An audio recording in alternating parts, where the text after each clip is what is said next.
بسم اللہ الرحمن الرحیم۔ پیش خدمت ہے کہانی امرو اور جادو پرندہ۔ امرو یار ان دنوں ملک تاران آیا ہوا تھا۔ ملک تاران میں وہ اپنے ذاتی کام سے آیا تھا اور اب وہ واپس سردار امیر حمزہ کے لشکر کی طرف روانہ ہونے کا ارادہ کر رہا تھا۔ وہ جس سرائے میں ٹھہرا ہوا تھا اس نے سرائے کا حساب و کتاب ادا کیا اور پھر وہ وہاں سے روانہ ہو گیا۔ سفید رنگ کے مخصوص عربی گھوڑے پر سوار ہو کر وہ ملک تاران سے نکل آیا اور سرحدی علاقے سے نکلتے ہی اس نے اپنے گھوڑے کی رفتار بڑھا دی۔ اس کا گھوڑا بکٹٹ بھاگتا جا رہا تھا۔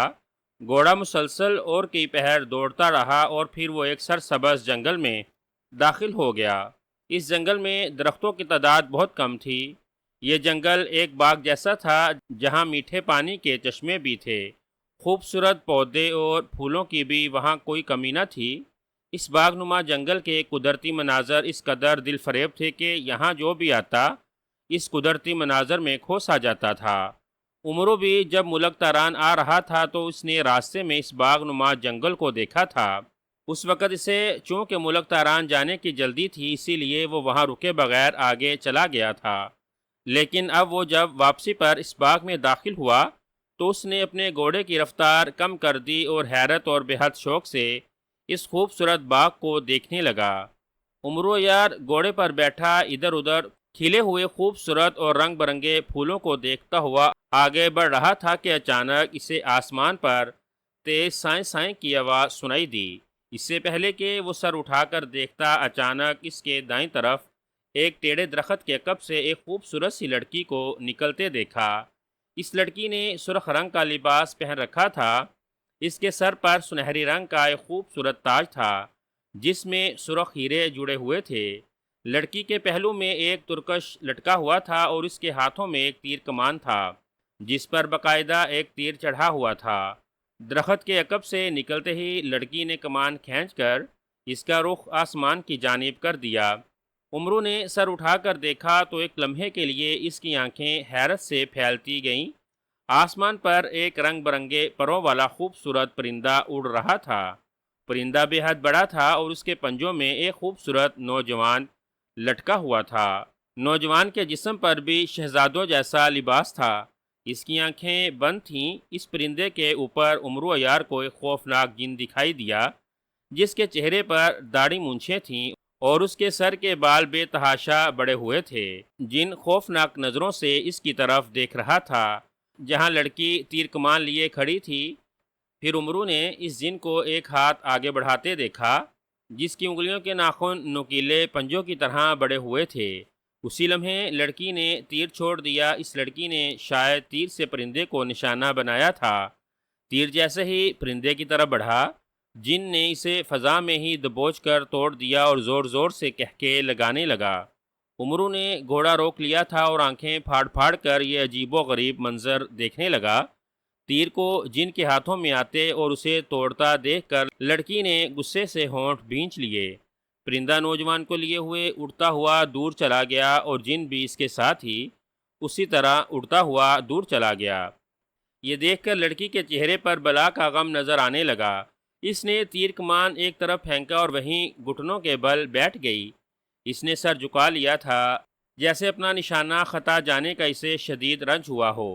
امرو چند لمحے غور سے اس لڑکی کو دیکھتا رہا، پھر وہ گھوڑے سے اترا اور آہستہ آہستہ چلتا ہوا لڑکی کے قریب آ گیا۔ اچھی لڑکی، تم کون ہو؟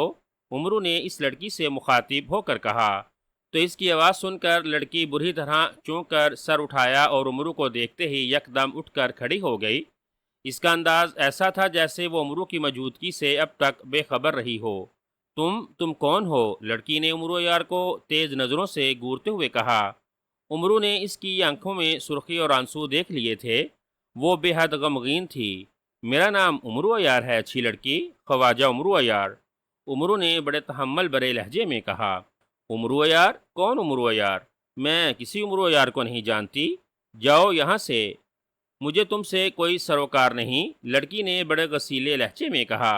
ٹھیک ہے میں چلا جاتا ہوں، لیکن وہ نوجوان کون تھا جسے رنگ برنگے پروں والے پرندے نے اٹھا رکھا تھا، اور وہ جن؟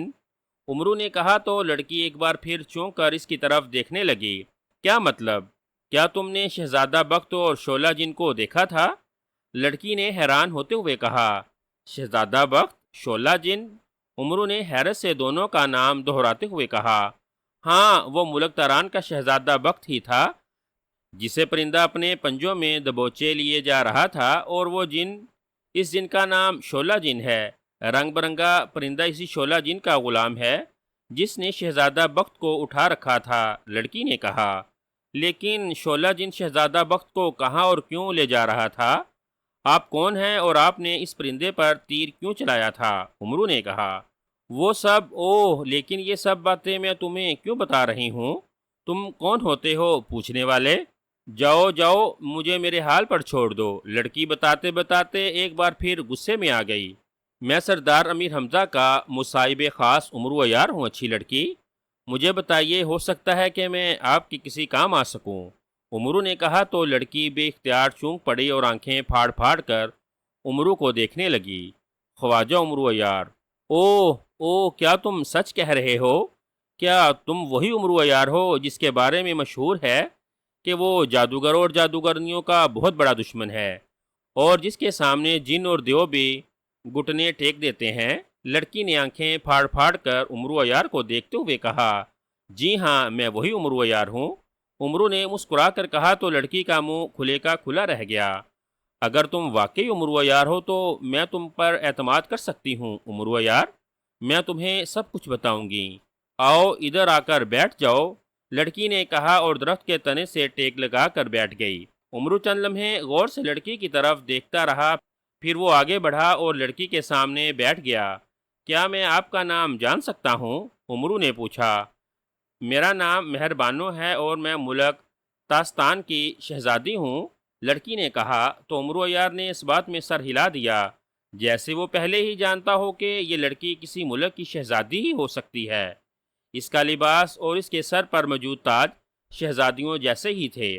شعلہ جن پرستان کا جن ہے عمرو عیار، لیکن یہ جن چونکہ بے حد ظالم، بے رحم اور شفاق جن ہے، اسی لیے اس جن کو بہت عرصہ پہلے پرستان سے نکال دیا گیا تھا۔ شعلہ جن انتہائی طاقتور ہونے کے ساتھ ساتھ شیطانی علوم کا بھی ماہر ہے۔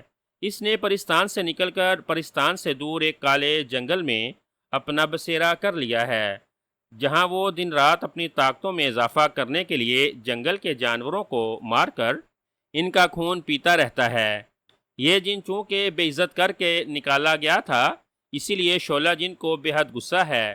وہ پرستان کے بادشاہ اور پرستان کی رعایا سے اپنی بے عزتی کا بدلہ لینا چاہتا ہے۔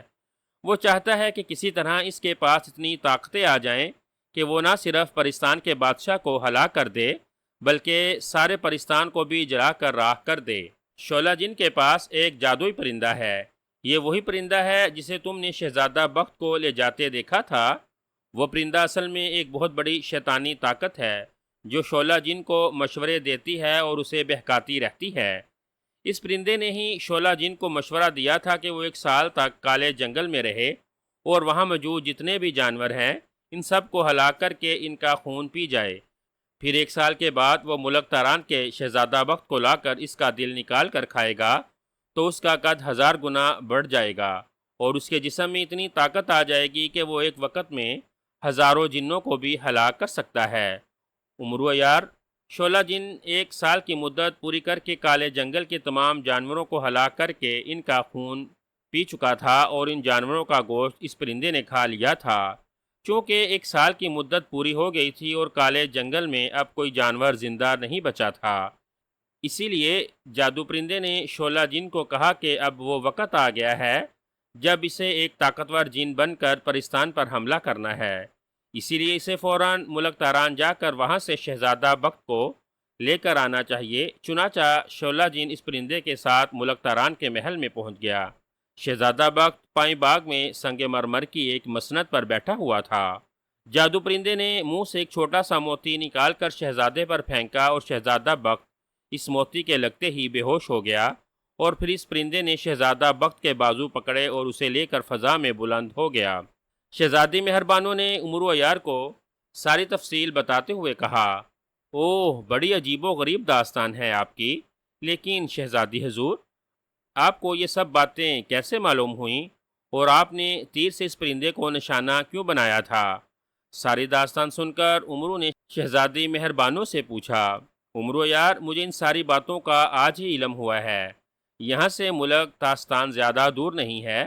میں اپنے کمرے میں سپہر کے وقت سو رہی تھی کہ مجھے خواب میں یہ سارا منظر نظر آیا تھا۔ پھر میرے سامنے ایک بزرگ آئے۔ انہوں نے مجھ سے کہا کہ میں فوری طور پر جنگل باغ میں پہنچ جاؤں۔ شعلہ جن اور جادو پرندہ اس جنگل باغ سے شہزادہ بخت کو لے کر گزرے گا۔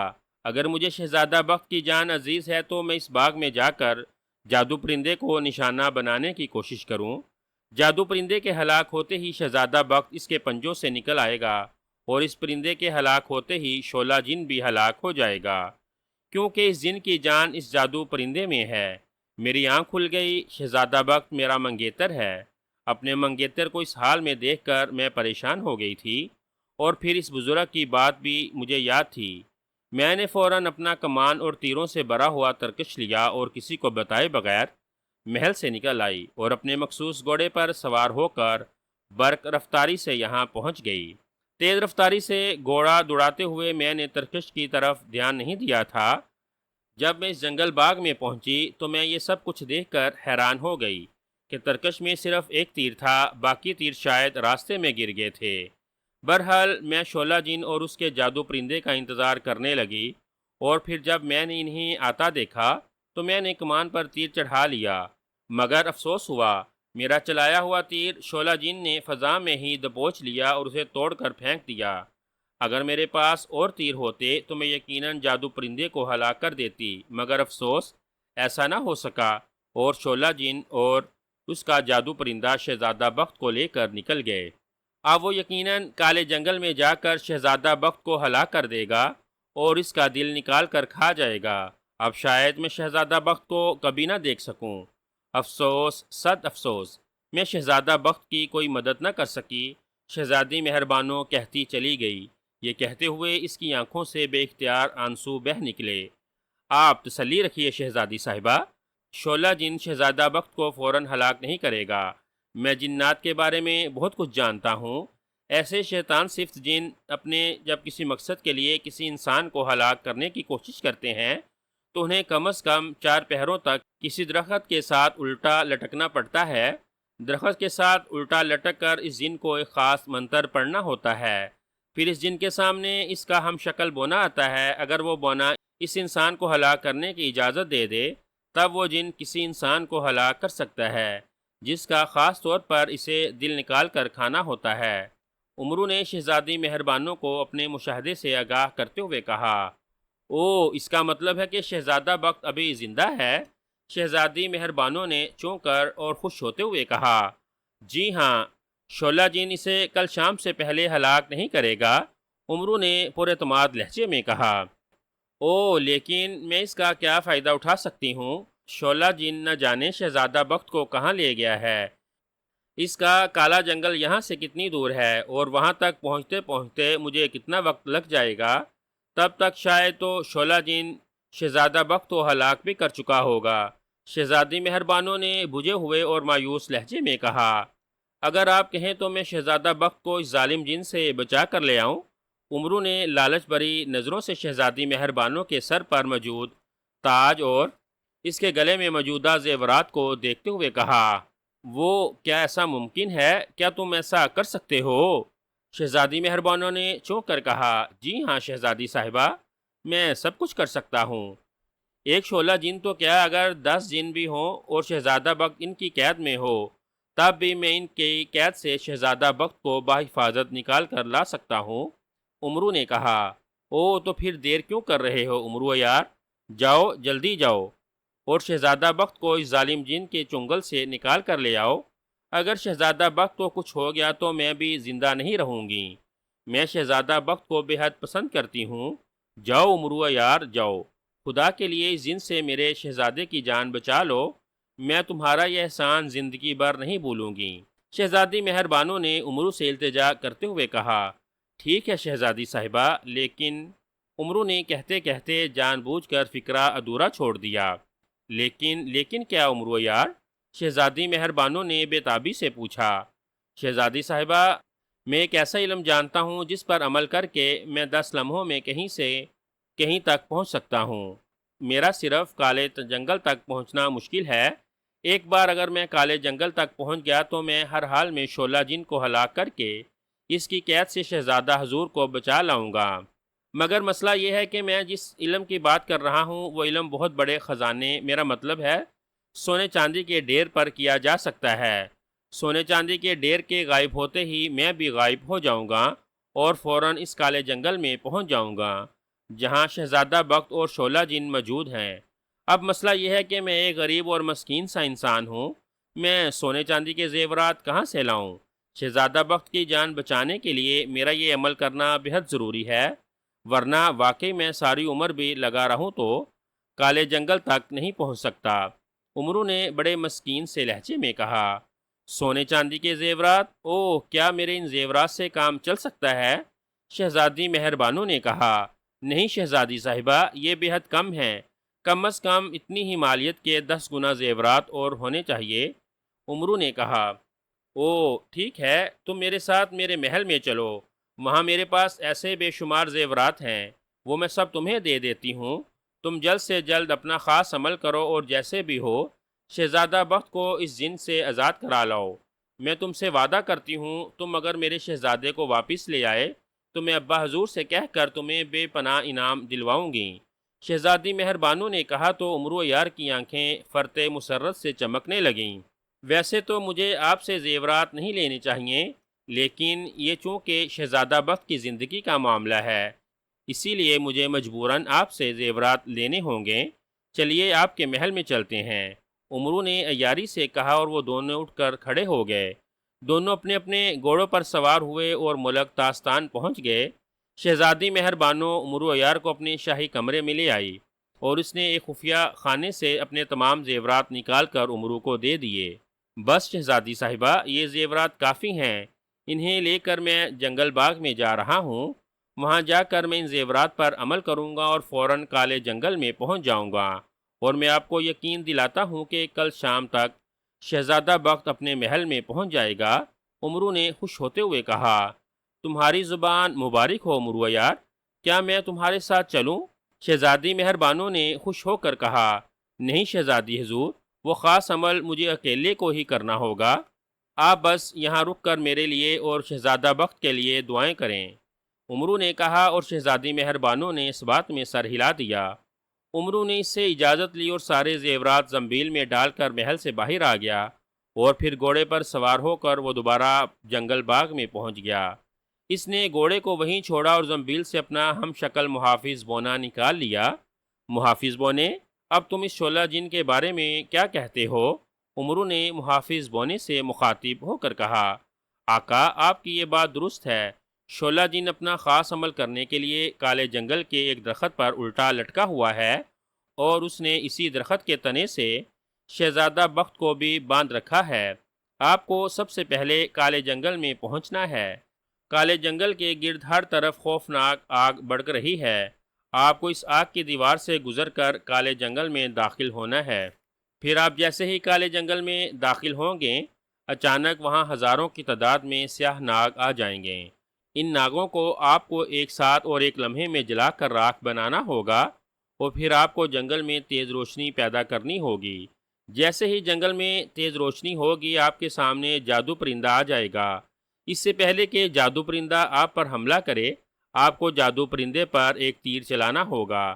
اگر وہ تیر جادو پرندے کو لگ گیا تو جادو پرندہ فوراً ہلاک ہو جائے گا اور اس کے ہلاک ہوتے ہی شعلہ جن بھی ہلاک ہو جائے گا۔ لیکن اگر آپ کا نشانہ چوک گیا اور جادو پرندہ زندہ بچ گیا تو وہ آپ کو ایک لمحے میں بھی ہلاک کر دے گا۔ زنبیل کے محافظ بونے نے عمرو کو تفصیل بتاتے ہوئے کہا، ٹھیک ہے میں سمجھ گیا ہوں مجھے کیا کرنا ہے، اب تم زنبیل میں واپس چلے جاؤ۔ عمرو نے کہا تو محافظ بونا اسے سلام کر کے واپس زنبیل میں چلا گیا۔ عمرو چند لمحے سوچتا رہا، پھر اس نے زنبیل سے سرخ نگ والی ایک انگوٹھی نکال لی اور اس انگوٹھی کو دائیں ہاتھ کی تیسری انگلی میں پہن لیا۔ سرخ نگ والی انگوٹھی، مجھے اس کالے جنگل کے پاس پہنچا دو جہاں شعلہ جن کا بسیرا ہے۔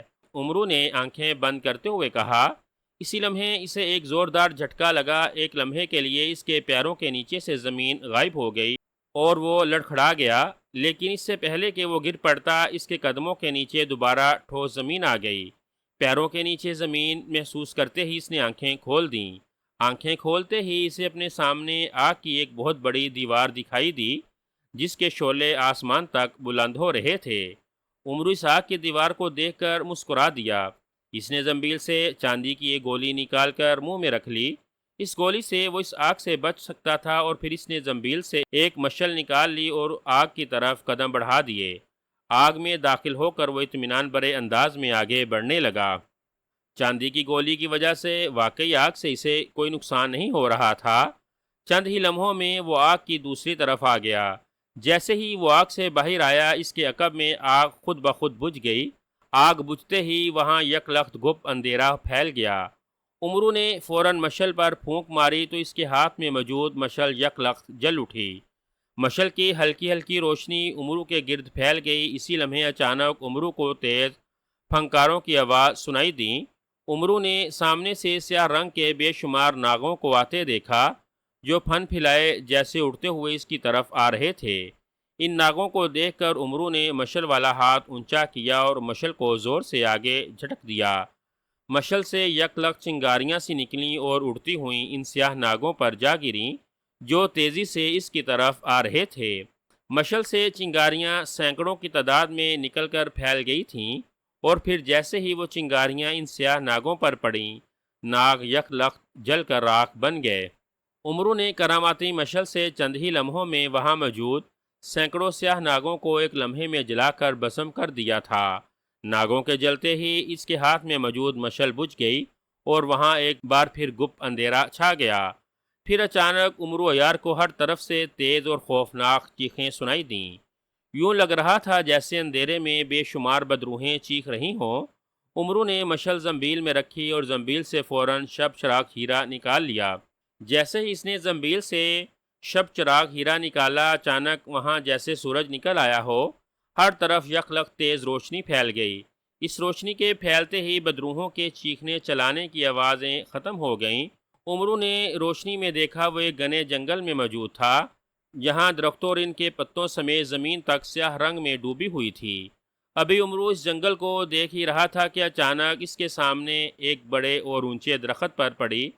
اس درخت کی ایک ڈال پر وہی خوفناک جن دکھائی دیا جسے اس نے جنگل باغ میں دیکھا تھا۔ جن اس درخت کی سب سے اوپر والی موٹی ڈال پر الٹا لٹکا ہوا تھا۔ اس کے دونوں ہاتھ سینے پر بندھے ہوئے تھے اور اس کی آنکھیں بند تھیں۔ اسی درخت کے تنے پر اسے شہزادہ بخت بھی رسیوں سے بندھا نظر آ گیا، جو اب ہوش میں تھا اور بے حد پریشان اور خوف زدہ نظر آ رہا تھا۔ شہزادہ بخت کو تیز روشنی میں عمرو عیار نظر نہیں آ رہا تھا اور وہ خود کو رسیوں سے آزاد کرانے کی جدوجہد کر رہا تھا۔ عمرو عیار کچھ سوچ کر اس طرف بڑھا ہی تھا کہ اچانک اسے تیز پھڑپھڑاہٹ کی آواز سنائی دی۔ عمرو نے چونک کر سر اٹھایا تو اسے اوپر ہی جادو پرندہ تیزی سے نیچے آتا دکھائی دیا۔ اس پرندے کو دیکھ کر عمرو عیار نے شب چراغ ہیرے کو فوراً نیچے رکھا اور زنبیل سے کمان اور ایک مقدس تیر نکال لیا۔ پرندہ منہ کھول کر خوفناک آوازیں نکالتا ہوا تیزی سے نیچے آ رہا تھا، اور اس نے نیچے آتے ہوئے اپنے دونوں پنجے پھیلا لیے تھے جیسے وہ عمرو کو پنجوں میں دبوچ کر اس کے ٹکڑے اڑا دینا چاہتا ہو۔ عمرو نے فوراً کمان پر تیر چڑھایا اور اللہ کا نام لے کر جادو پرندے پر تیر چھوڑ دیا۔ تیر زناٹے کی آواز پیدا کرتا ہوا جادو پرندے کی طرف بڑھا۔ پرندے نے اس تیر سے بچنے کے لیے پلٹنا چاہا، مگر مقدس تیر سے وہ بھلا کیسے بچ سکتا تھا۔